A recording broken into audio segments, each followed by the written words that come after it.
All right. What's going on, bros? Good to see you, and welcome to the Empire.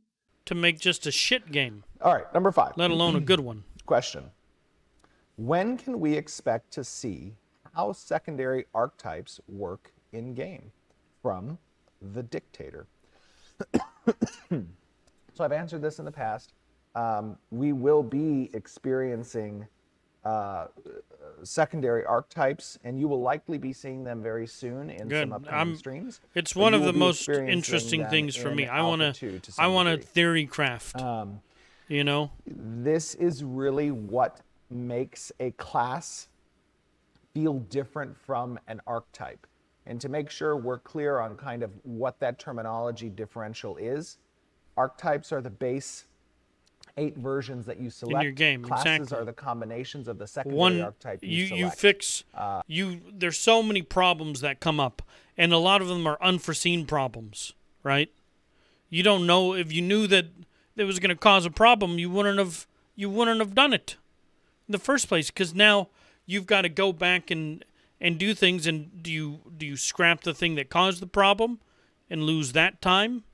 Do you bubble gum and scotch tape the issue? You know what I mean? But in order to move forward, you now have to do these three extra things that you had no plans on even addressing. And then you have to do that every single time. Anything you do something. And as you add more things, then there's complications. Sometimes things don't work right. Right? It's constant troubleshooting, and that adds length to the date of completion. One great thing about the development of this game is there is no due date. New World had multiple due dates, which they changed because the game wasn't ready. But then they said you can't change it again, even if you're not ready. Release the piece of shit, broken or not. We'll do iterative development, which means we'll fix as many broken things as we can along the way. But they've had a year to do it. There's a lot of fixed. We'll see. We'll see. Halfway through your leveling process. And it can dramatically change both the role as well as the active abilities that your primary archetype provides you. And so we want to make sure that Alpha 2 has a healthy amount of those secondary archetype choices, especially when it comes to augmentation of abilities, because that is an integral role in defining what these classes represent. One of our problems that we're going to have is we have to decide if we show off our build. I don't know what our build is, but it's going to be broken in general, right? So much so that if we show it off, they're going to want to change it before the game releases. And then when the game releases, we'll have to pick a new build, you know? So we have to be careful on not showing the true power. Otherwise, we're going to, have to pick a new build. So Alpha 2 is the answer to that. Number 6, next question. Can we expect to get any pre-alpha spot tests this year or early next year? And would those be on NDA? From Lineker 180. Yes, we will be having spot tests. Technically we're already doing spot tests internally. We do that right now. But we will be including spot tests with some of individuals from the community as part of the next several months. And those will likely be under NDA.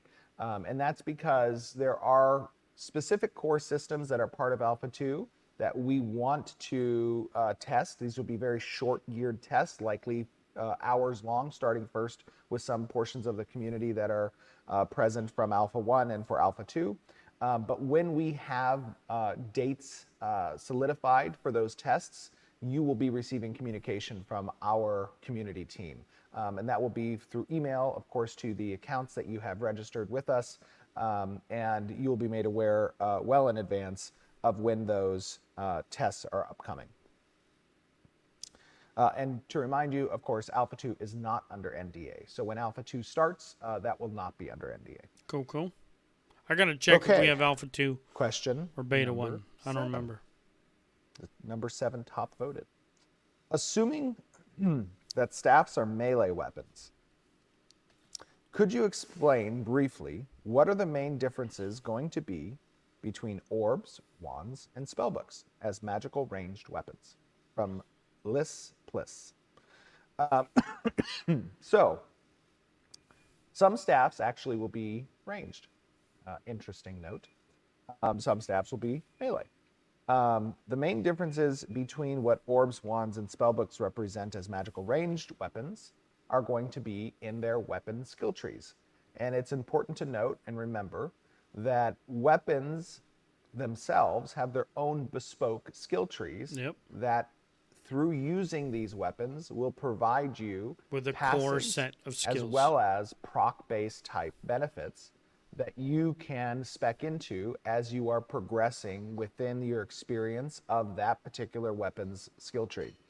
So you have to level up the weapons as well. Difference. But in addition, obviously, attack speed, attack range, different types of stat bonuses and waterfall stats that can be present on those types of weapons. Those are all differentiators between. That's a lot of variation. Not only do you have your main class, your archetype, your subclass. Okay. But you have multiple weapons that you can use, all providing a core base of skills, as well as passives. Healing skills fun, deep, and effective in action camera. And this is actually a question I'm not going to answer as a healer in too main. Much detail. I expected to, right? There may be some that focus more on AoE healing or healing over time or huge heals, and things like this. They're saying that it affects passives. So are you going to want to use an orb because it helps with mana regen, right? Or are you going to want to use a staff because it gives you a certain skill, or something like this? Or will it be all healers should just use this because of that, right? And unfortunately, only time will tell. Maybe hopefully there's a reason to want to use one or the other, right? So there is some variation where, if you want to be more of a druid type, heal over time, you're going to tend to go in this direction. I know I will be I never want to be a healer main, but I like to dabble in just a little bit, like a light heal over time, right? Or a bubble or something like this. But I want to be like a melee type character with a little bit of support. So I am very interested in how they deal with healers, because I want to just pick just a few things, and it'll be based on either weapon or subclass. So I'm very, very interested in all of that uniqueness, because it will be. We may be similar but different, right? And that's what makes it very cool, that people can play the same game and very, very similar but still have a lot of uniqueness. So time will tell. For that, we have an upcoming stream where we're going to be talking about the cleric in Alpha 2. What are your plans on making healing skills fun, deep, effective, in action camera? Oh, look at that. Gameplay from the cleric, and that's going to be coming up relatively soon. But what makes healing fun for a lot of healers? For me personally, and I play healers often in MMOs. For me personally, it is almost like a little bit of a whack-a-mole type of game. Yeah, right? There's a game on the bars. How easy is it to use those bars? Healing in New World fucking blows. Even now, they made it a little bit better, but in general, it fucking blows, right? You've got AoE healing that instantly just heals a chunk that's not extremely noticeable because the bars are to the left, that no one uses, and it's just a bunch of healing on the ground. You've got like one chunk heal, but I'm not a fan of just how healing feels, how it interacts in New World. when comparing to like raid healing in World of Warcraft. Way back in the day, I healed Molten Core in vanilla World of Warcraft as a paladin, only because paladins sucked at hitting the boss. And I was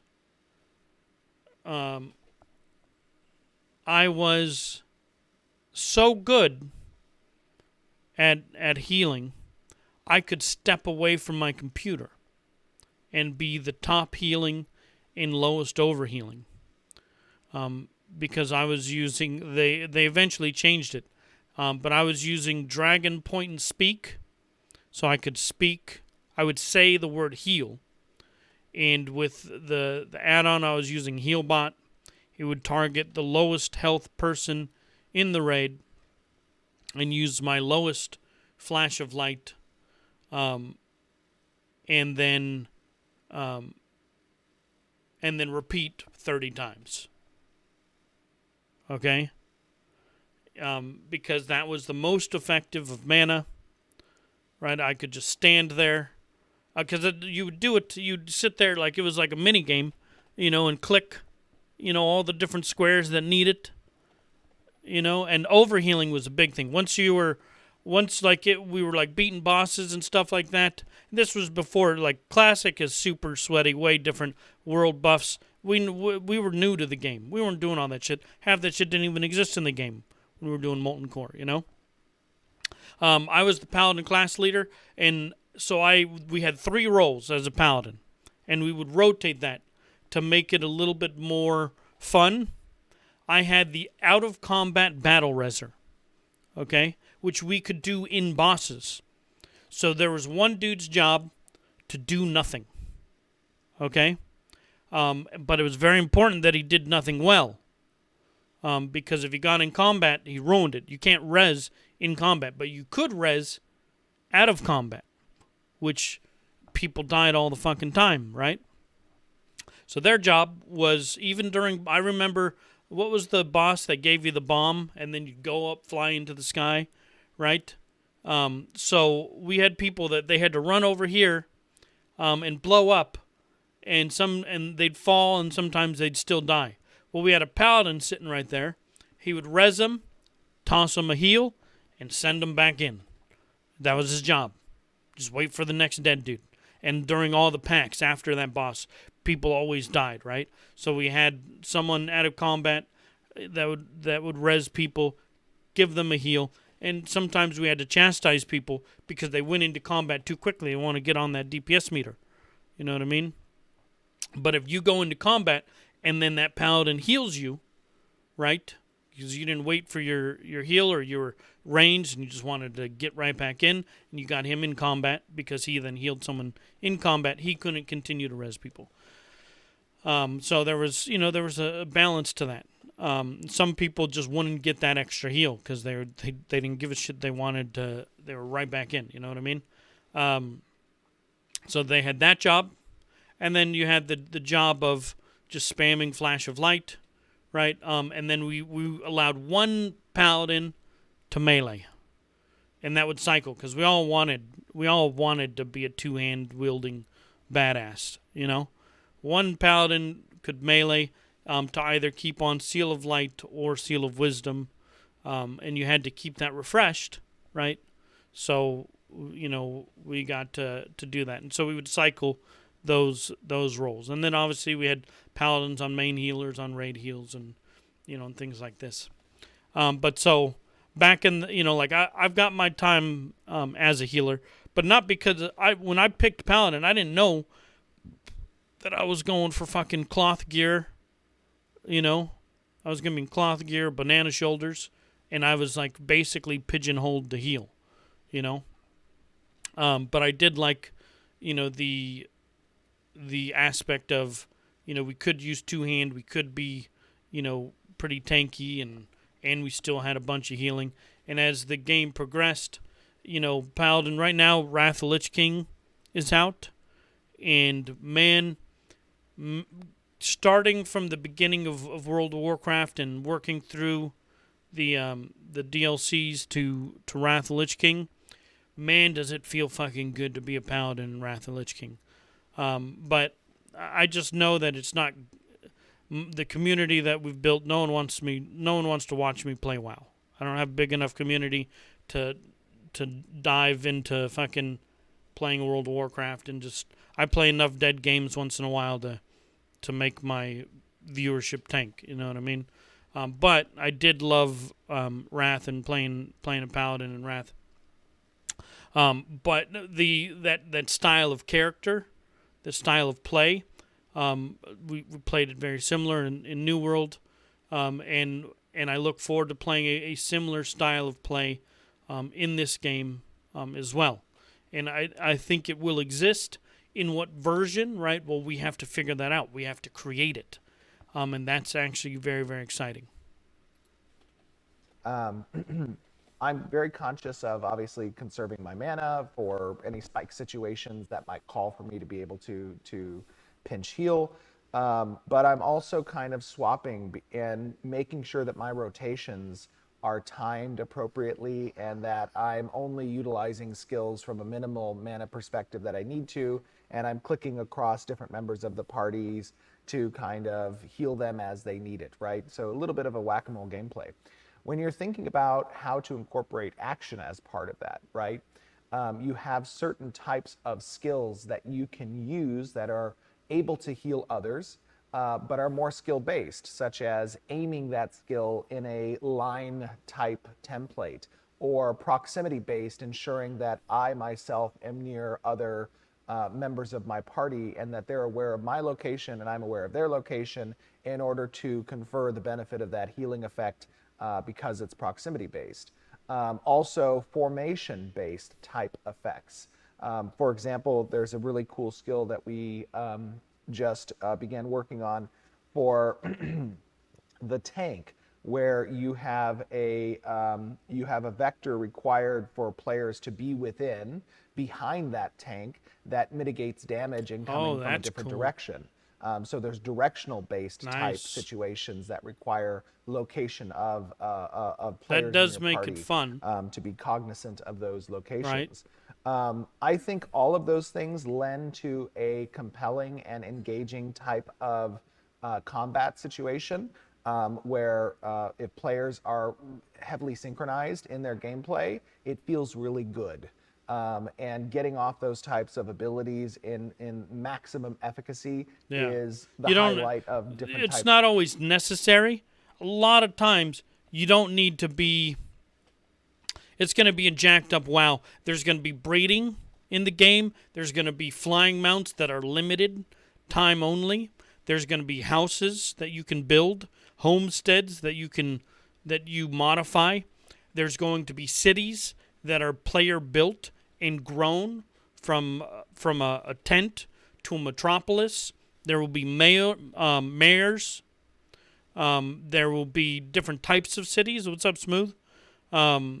The different type of cities. There will be magical cities, scientist cities, militaristic cities, and like money, trade cities, and they will all have their benefits at their top tier.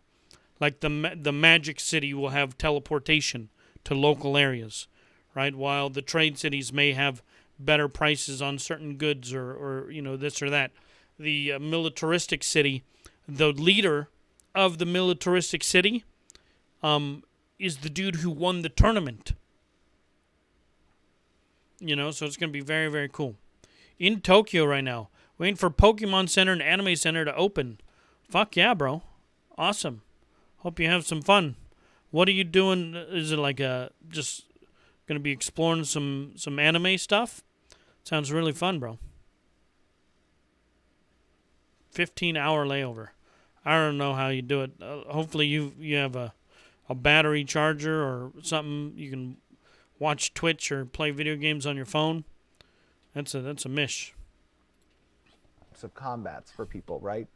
Being able to achieve those things. So Power Cell, gotta do it. Proximity-based, template-based, the ability to do more skill-based type. Is there a new ad system now? I still get ads. Is one of the ways you that we shouldn't. make the healing type class and abilities more fun. Subs shouldn't get ads, right? What do you? Okay, That's now the question whole number point 9. of being Excuse me. subbed. Question number 9.